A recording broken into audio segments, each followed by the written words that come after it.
Behavioral interview is the first round of interview every single one of you guys will have to go through, regardless what position you are going for.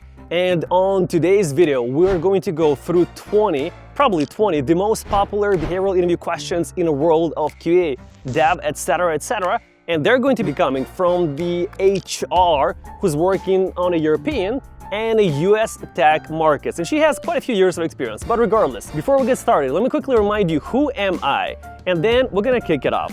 My name is Sergey Kromchenko, and I'm a software QA engineer, lead manager, and a senior engineering manager of SDET in the past. But these days, I'm helping people like you to become a QA engineer from scratch or to improve your existing skills. And by the way, I'm a founder of Comify QA Bootcamp. Anyways, now let's kick it off. After you hit this big fat thumb up button below and subscribe to our channel.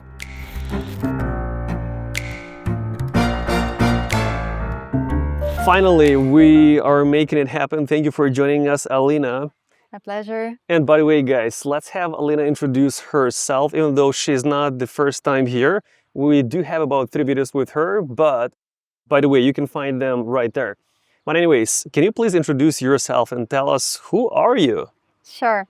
Hi guys, my name is Alina, and I am an HR who's been working on the American and European market for about 5 years so far. I've been giving career service advice to a lot of different students, visitors, and job seekers, and I'm happy to be sharing whatever I can, all the wisdom I have from having overviewed those interviews and having screened those resumes. Thank you so much. And we're going to go through about 20 most popular behavioral interview questions in the world. In case you guys have been missing those, in case you're lacking the behavioral interview preparation, this video is for you. All right, let's get started. Absolutely.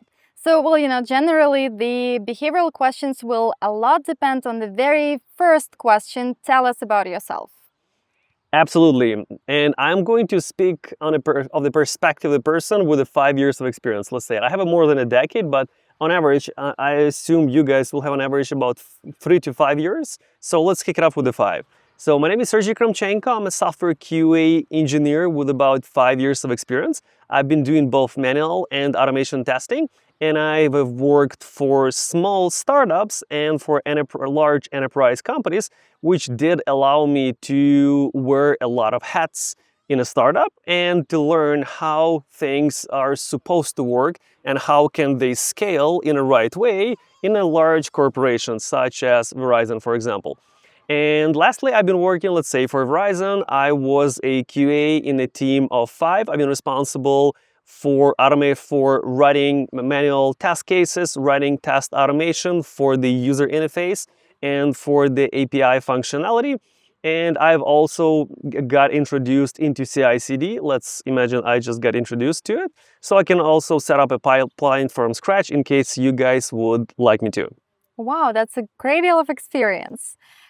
That sounds like you've been wearing a lot of multitasking hats, so to say.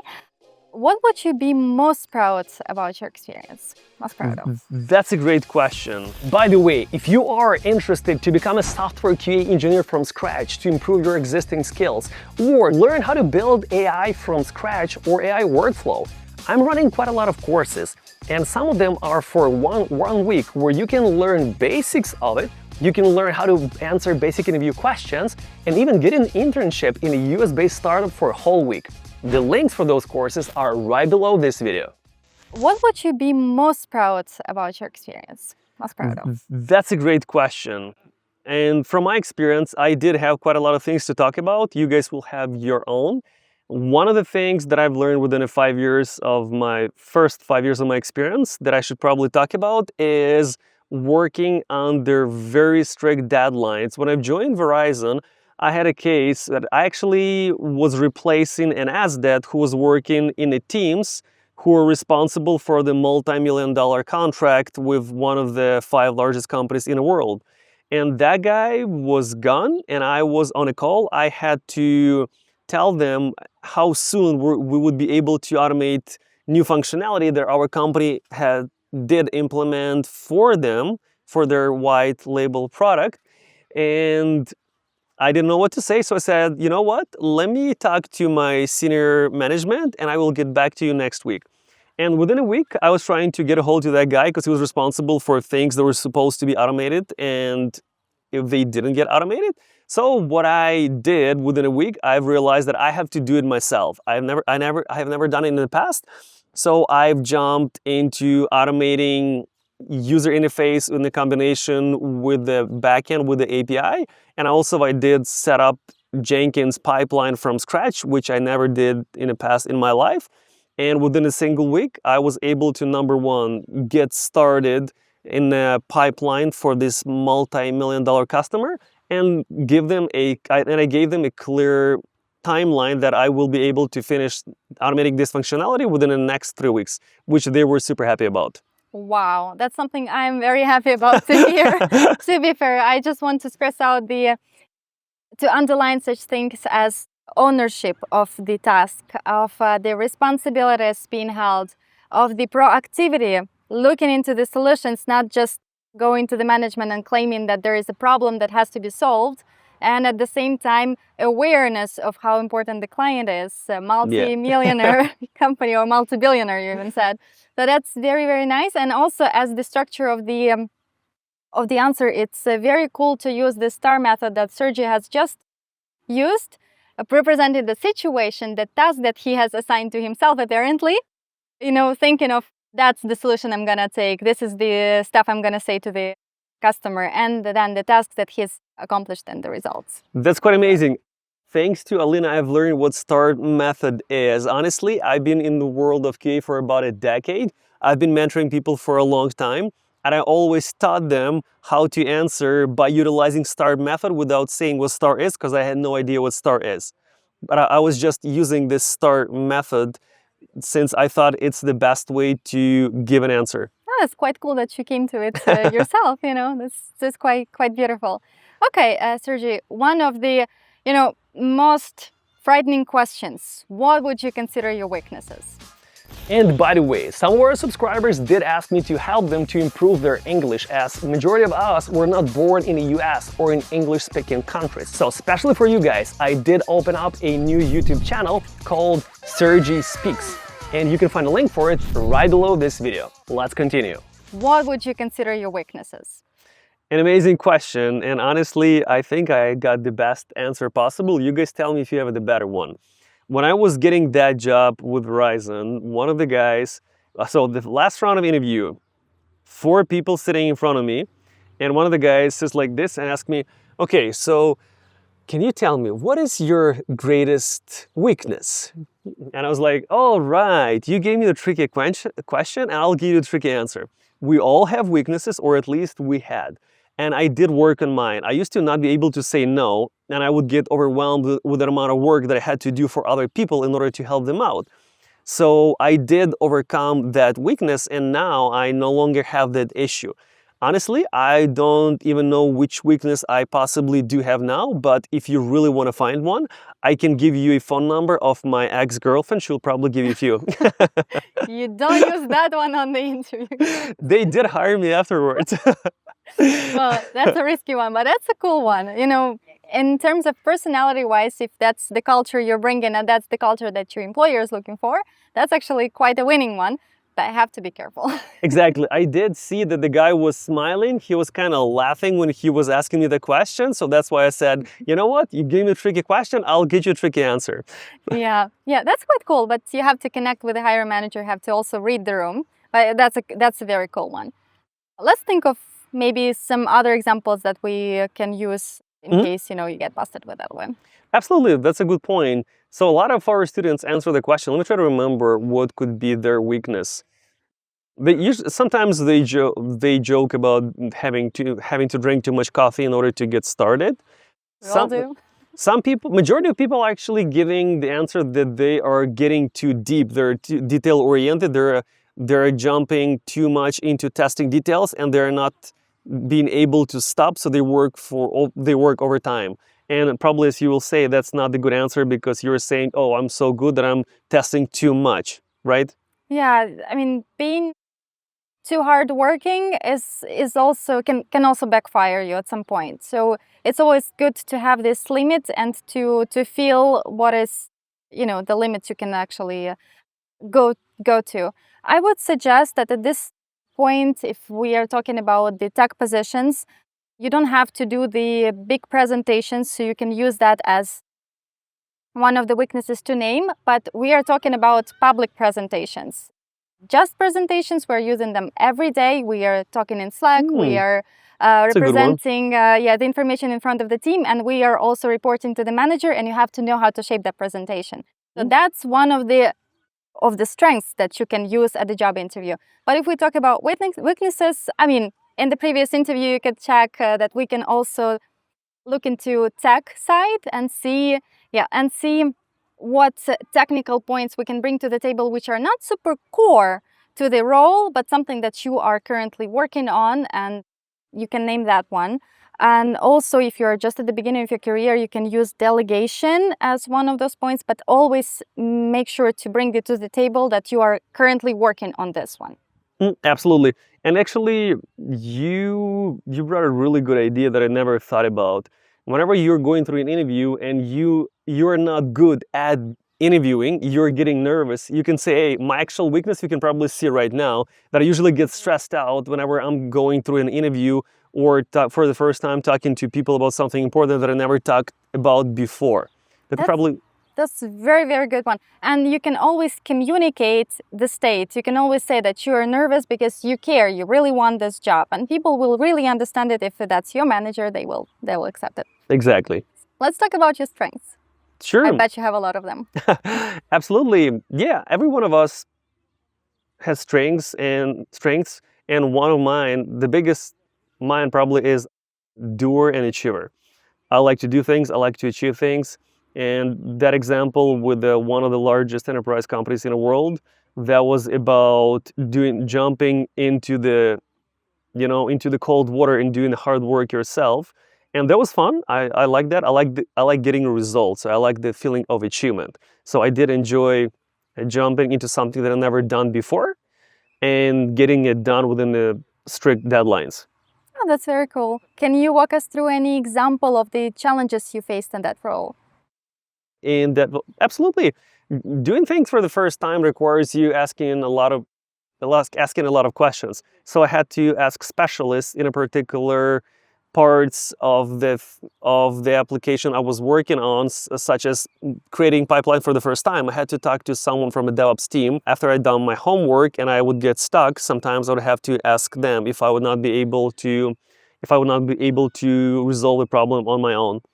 And that could be one of the things like I can discuss, that you would have to go to people to ask. You would have to find subject matter expert of the thing you are working on in order to resolve your problems. But otherwise, we all face some problems on the way. Just a question of how much time are we going to spend on it or not. But all of the problems can be solved. Yeah, depends on how much time you can dedicate before talking to your teammate or to talk to the manager. But I want to bring into attention the fact how you described your strengths from the perspective of I am a human being and I'm a doer and achiever, and also supporting it with a nice example from the past. That's something that can prove that you actually are somebody whom you just named to be. Exactly. Yeah, don't just say that you are a doer, show an example of what you've done. Exactly. Show the proof. Exactly. All right, let's dig deeper into behavioral questions. Okay. One of the trickiest ones, and something that brings you, to the most anxious states. Why should we hire you? Why are you the one for the job? That's an amazing question. So during this question, you'd always describe your strengths, and you should have done research before you went for the interview with this company. And in that case, you will know why do you want to work for that company. And a lot of times, it will not be about a company, it will be about you getting some job and making money. So in this case, you can just describe your strengths and what value you're bringing. It's pretty much the same question as I had on the previous video that you can find right here, that what are you bringing to every project that you are joining.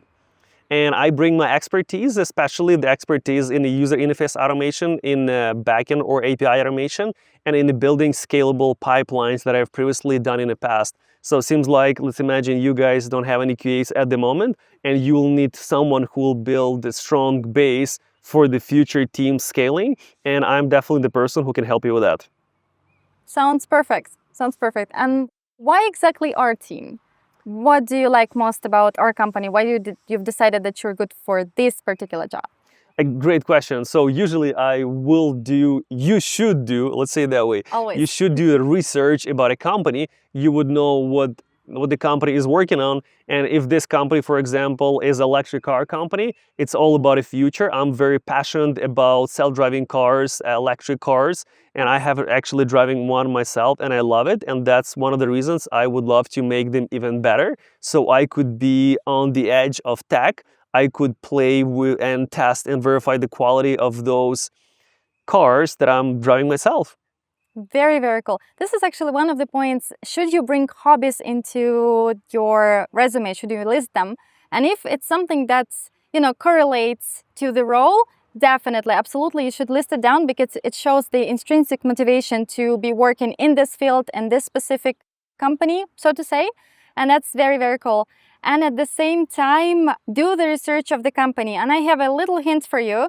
You go to their website, you go to their social media, but you don't look for mission and values. Everybody cites them, and it sounds so cliche nowadays. And I know that it used to be quite popular, but nowadays, you go to their social media and you check the most recent news. They are expanding. They have been hosting some webinars, some seminars. They have some teammates bringing in. They have a new CEO, everything that has been happening recently, and you bring it to the table in the conversation, but very naturally, can actually be a winning situation for you. Exactly. And we're going to wait for these people to pass by and then we're going to continue. One of the job offers that our students did receive recently, the girl in San Diego, she went through an interview in the company and she did an amazing research. And when she actually talked to them, they asked her if she had any questions about the company, and she started asking questions about previous releases and the issues they went to production, because she read I believe even in the news, not only in their website, and they were amazed. And literally after the call, half an hour after, HR did call her and said, I don't know what you told them, but they want to hire you no matter what, no one else except you only. Exactly. Big companies, big tech companies, they have very well-developed social media. They have podcasts. They talk and represent a lot. And if you can talk names, models, the headquarters, anything that you can bring to the table with a name or the number will work in your favor. Exactly. Okay. Let's talk about the situations when, and that's where you use the STAR method. So can you tell me an example when you had the conflict situation with one of your colleagues, and what approach did you use to resolve the problem? Absolutely, that's a great question. Throughout my experience, I did have only one conflict once upon a time. For some reason, there was probably a cultural thing where the person would start making not appropriate jokes in a public, and I did talk to that person directly. And afterwards, that person still continued doing the same thing. So what I did, I simply escalated to his manager, and after that, the issue was resolved. Oh, that's very nice. There is kind of an unspoken rule that in conflict situations, when it happens with a colleague, with a teammate, you speak one-to-one to the person, and then if this matter does not get resolved between the two of you, or if there are any other people involved, of course, it will involve more parties, then you escalate it to their manager.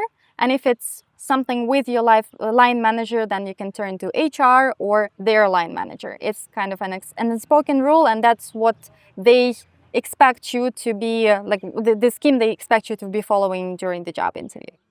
Exactly. And there are a lot of stories we could share here, but during the interviews, make sure not to overshare things that you don't want them to know. Just a lot of people will even say that, hey, I had never had any conflicts at work. I'm a very friendly person. And usually that is even okay answer to say, because a lot of people can not have any issues. Exactly, exactly. But always remember to leave negativity apart from it, outside of it, and speak just in a neutral way, just sharing about the situation that happened, not getting the emotions involved. Exactly. Fully agree with that. All right. I heard it's either at the presentation or one of our further questions that you are an open-minded person. Mhm. What do you mean by that, and how can that contribute to the team? Great question. I am open to learn new things. I guess it's very much related to the tools that you know, and the language, programming languages and the tools, because all of those are literally tools to solve some problems. It's all about people coming together and finding the best and the most effective solution for the problem to bring the most value for the company. And in terms of QA, I'm open-minded to learn new things, to work with the different teams, to get new suggestions from the different people from the different teams. So that kind of helps me to stay very adaptable in a fast-changing tech world. Okay, nice. Would your colleagues say the same way? In general, how would they describe you? Absolutely. They would say that number one is a positive attitude, because every one of us is different. The first thing that you will notice that I will gladly take on any challenge and with a smile resolve it with an entire team. That's what they would describe. That's how they would usually describe me. Would your manager agree on that too? Absolutely. That sounds great. That sounds great. And actually, this is one of the hints when you are speaking about yourself. And during the self-presentation, you really want to speak of you as the person, the personality you bring to the table, not only the professional. And that's the nice way to represent yourself, speaking from the third person. For example, my manager would describe me as somebody who is responsible, punctual, reliable, and my teammates would describe me as somebody who is easy to work with, who is a good communicator and a good presenter. Exactly. Okay, sounds great. Can we assume something? Sure, let's assume. Okay. Let's speak about some unusual situation. Let's assume you have the overlap of roles. Mhm. How would you describe to your employer why you had that overlap of roles where you've been working in two companies at the same time? Well, it would depend why I would. If I would know why I did it. Let's imagine why I could possibly have two different roles simultaneously. It could be that I was doing manual testing, 9 to 5 job for one company for a while, and then I wanted to learn automation or implement it within a company, but there was no opportunity to do so. So I decided to take on part-time gig and learn test automation and implement it in a different company during my own free time. So I could continue developing, because I really enjoy working for the company even as the manual QA, and I would still love to continue helping them out. Sounds fair. Sounds fair. Everything can work out until you know how to describe it, how to justify it, and how to speak about it in a proper way. And in this case, if you let know your employer that if you have the conditions where you can grow, where you can apply your knowledge, and where you are financially sustainable, that's actually something that won't bother them, and they will know how to keep you satisfied in the team. Exactly. Plus, by saying that, I did specify that even though it was a manual QA position, I didn't leave the company because I enjoyed working for them. So this new company, they'll also think, oh, if we're going to be a good match, this guy is going to stick with us for a while. Okay, okay. At least I think so.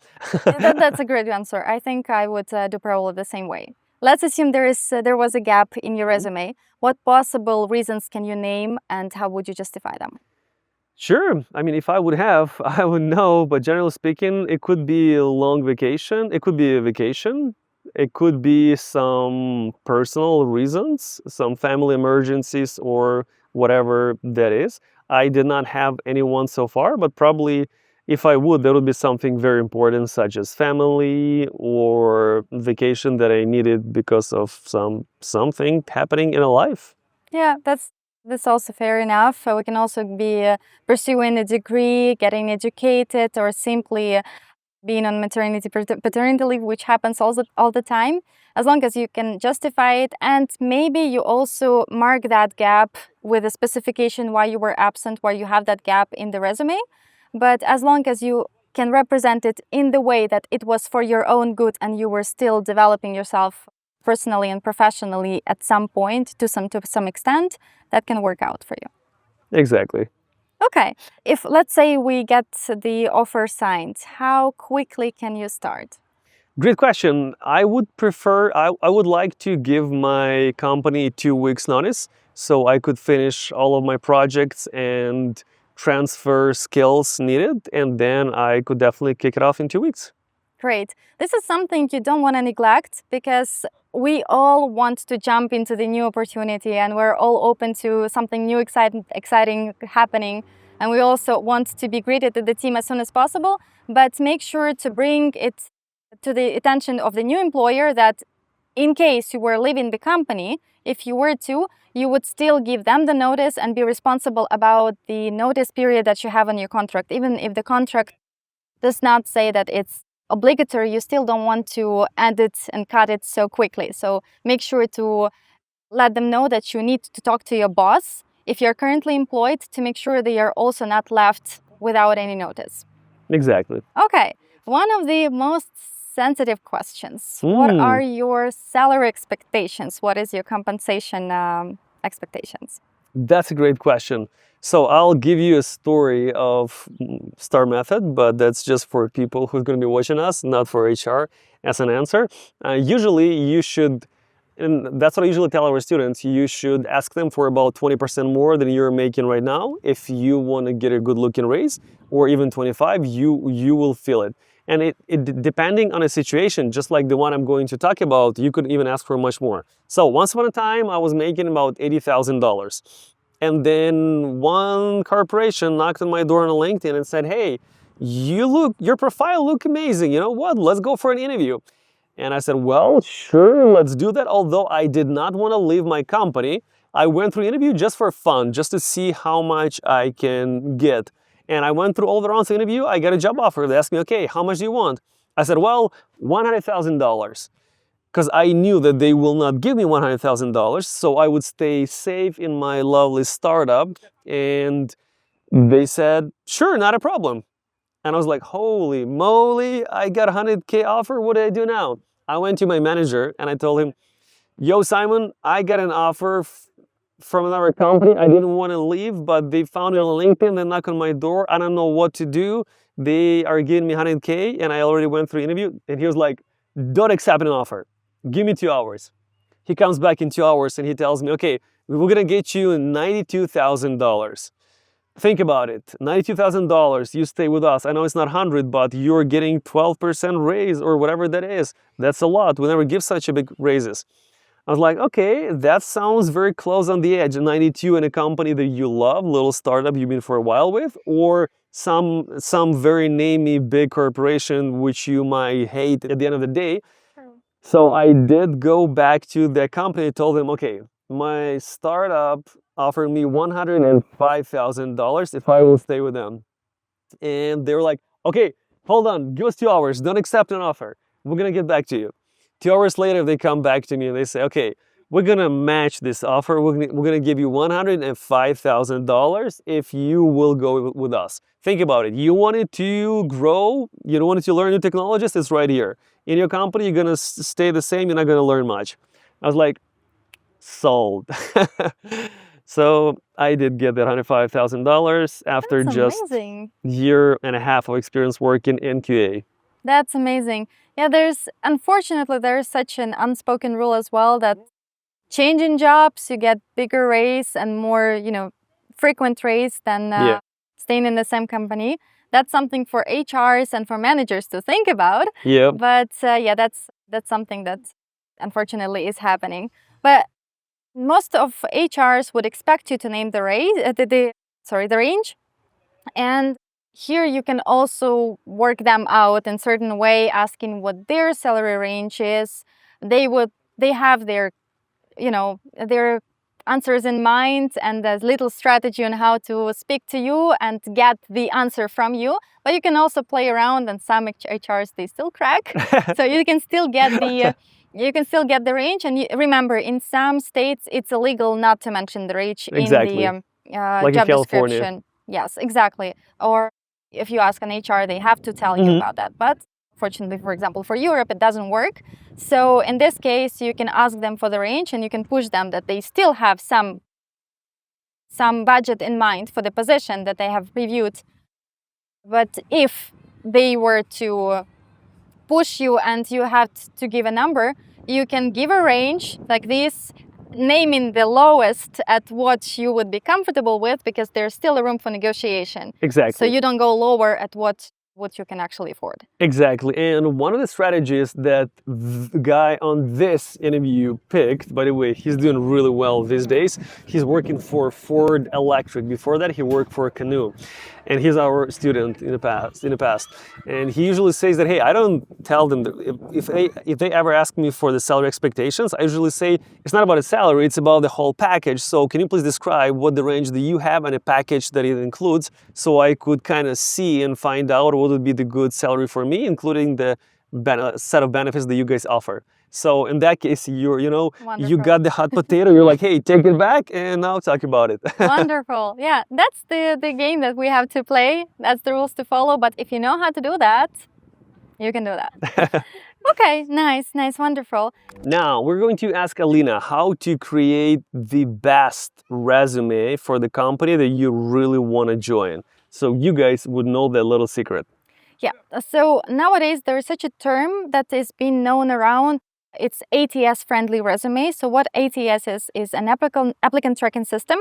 Basically, it's like a CRM for sorting out the resumes. The system blocks those resumes that are not readable or those that are not suitable for the role. So this way, it's kind of helping us, easing our job. We don't have to scroll over all the 500, 300, 700 resumes that we get for the job description. But at the same time, if your resume is not well tailored and not prepared, the system can just simply not get it through. So what you have to do is just to keep in mind that your formatting has to be very simple. First of all, you get the PDF format and you get clear headings for each of your paragraphs, each of your sections. You make sure that your work experience is listed one by one, at least each experience, each line with a new paragraph, but better bullet points. This is something that the system can easily recognize, and you make sure that the fonts are simple, that there are no pictures, there is no diagrams, nothing involved in there. And as well, make sure that you use the keywords. This is something that makes it work. So your resume has to speak the language of the job description. You check the job description, you analyze the job description. If there is multiple, of course, jobs, you cannot tailor your resume to every single job, but you can select 10 to 15 job listings, analyze them, and tailor your resume with the keywords of those jobs that exactly what they are looking for. So you put down all of the keywords, key tools, key licenses, key experiences, key skills that they are looking for, and you put them down naturally, in a natural way in your, you fill your resume with those keywords. And then make sure that if it's something related to licenses or experiences or skills, you justify it within the job description, within the job experience, line by line, justify with the examples that or another skill. Exactly. And one more question. Do you think it's a good idea, that's what I usually recommend to our students, to grab, by the way, that's a little secret for you guys, 1 out of 18 secrets that I share with our students. Do you think it's a good idea to grab job description, grab a resume, drop both into ChatGPT and say, hey, update my resume to perfectly match this job description so I would be one of the best candidates? And afterwards, review it on your own, make sure that you are listing only things that you know, and those things that you don't know, you either learn or you remove. Exactly. There's no harm in using artificial intelligence. It's actually even for your own good, because, there is a human factor to forget or leave something behind. So for sure, ChatGPT can be a very good buddy in this case, but you make sure you create it with artificial intelligence, but you proofread it as a human. You proofread it, just put yourself in the shoes of the manager who will be hiring to their team, and think of what their pain is and what their problems are, and how you with your resume will solve those problems and, remove that pain. Exactly. That's what you want to do. Awesome. Thank you so much for your time. My And pleasure. as always, looking forward to recording another video with you. Thank you.